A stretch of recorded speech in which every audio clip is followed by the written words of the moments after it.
And Beowulf uttered his final boast. I've never known fear. As a youth I fought in endless battles.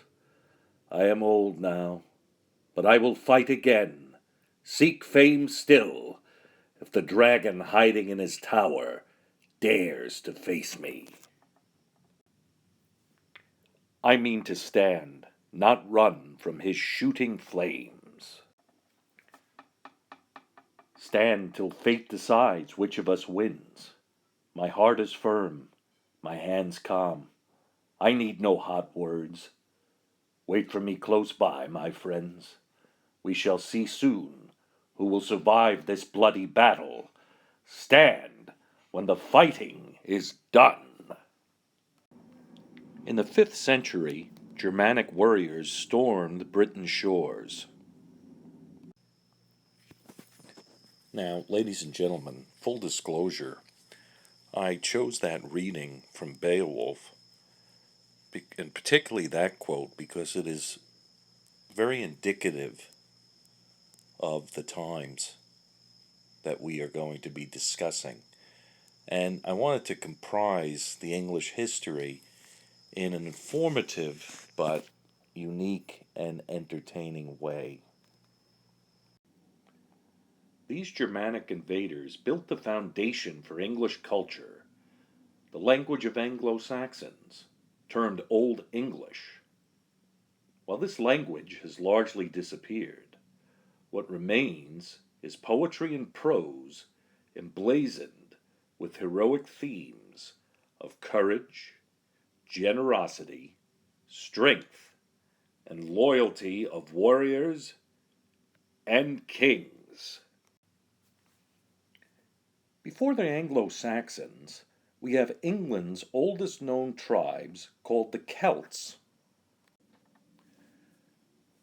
The Celts were made up of two groups: the Britons, who occupied Great Britain's mainland, known today as Scotland, England, and Wales, and the Gaels, who occupied Ireland.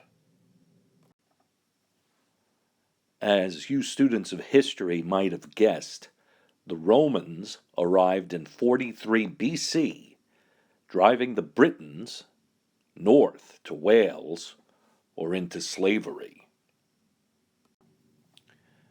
Now, by the 5th century AD, Rome retreated, for Rome itself was thwarted by Germanic invasion.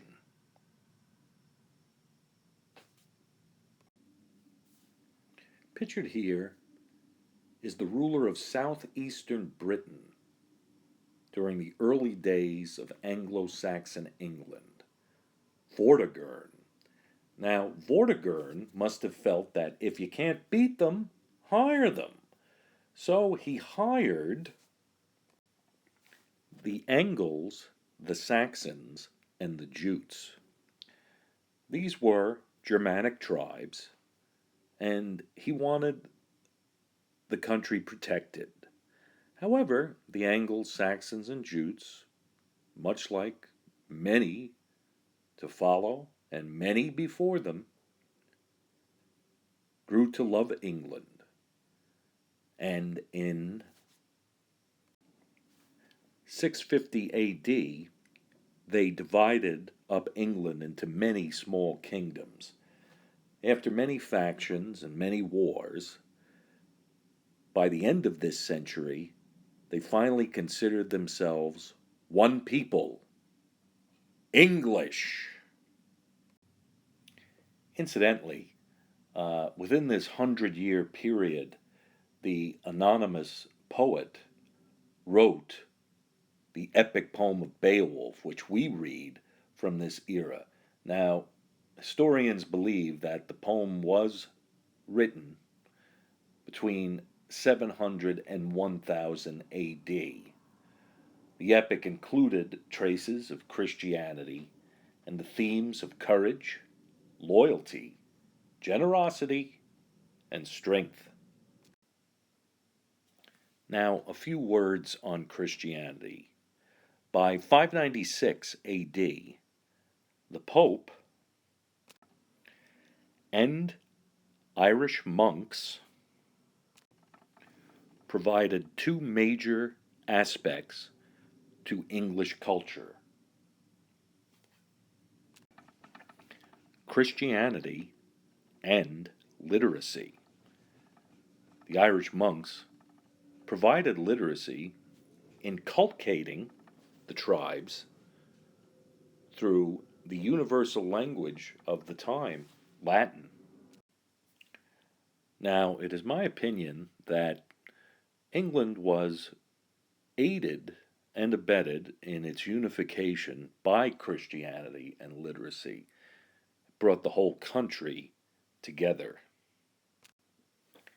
In 829, King Egbert of Wessex unified England.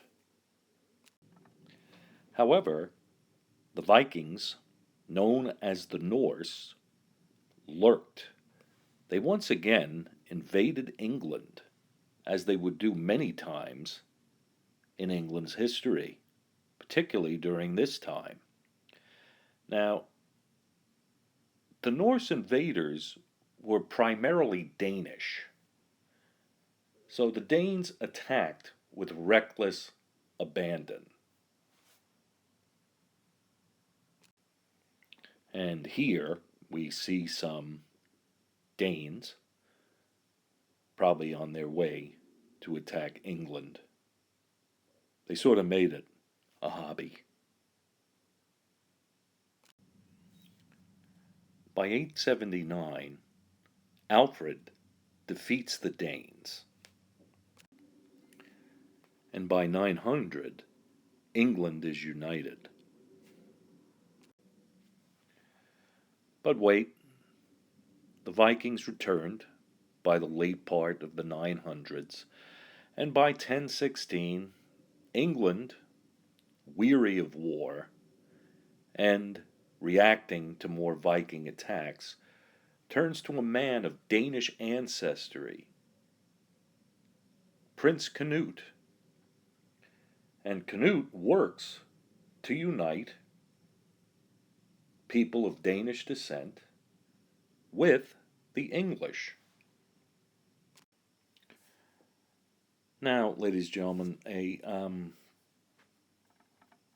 quick side note on the Vikings, also known as the Norse, because I guess they come from the North Sea, and also known as the Danes, because they were Danish from Denmark. And our story of Beowulf, our epic poem, will have elements of those two ethnicities. However, the Norse eventually not only wreaked havoc in England, but they also staked claim in the north of France. The north of France, as a tribute to the Vikings, was called Normandy. Now, full disclosure, England was a very easy country to attack. So that's why the Vikings kept going there. And in that time, climate being somewhat warmer, was a very nice place to live.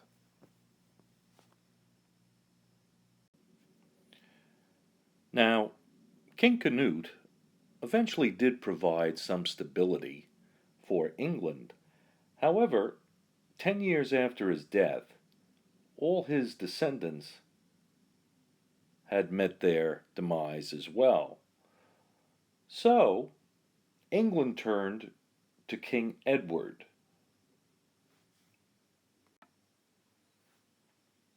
Now, this proved somewhat a stroke of genius, for King Edward was of both Norman and Anglo-Saxon descent, so who better than to unite England? Now, that would end the wars, right? Well, as you can see, we're getting to the end of the Anglo-Saxon period, and due to the bloody attacks, the relentless pursuit by the Anglo-Saxons and Jutes, the Anglo-Saxon period began in bloodshed and was perhaps destined to end in bloodshed. Prior to his death in 1066, Edward deemed that William, Duke of Normandy, would become king. However, Harold of Wessex had different ideas. So, upon the death of Edward, Harold of Wessex, pictured above, to the right, seized the throne. Now, William of Normandy crossed the English Channel. This is all happening in 1066, and he defeats and killed King Harold in the Battle of Hastings. Now, ladies and gentlemen, the Anglo-Saxon period and the poem that we read are violent or bloody. They're bellicose. In fact, during the Battle of Hastings, William had 3 horses killed underneath him, and begrudgingly, after his thrashing of the Anglo-Saxons,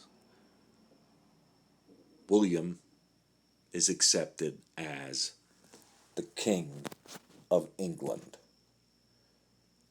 So, the era is born in blood, and it dies in blood. Well, that's it, ladies and gentlemen. That's the story of the Anglo-Saxon period. I hope you enjoyed listening to it as much as I enjoyed making this presentation. Thank you very much, and have a good day.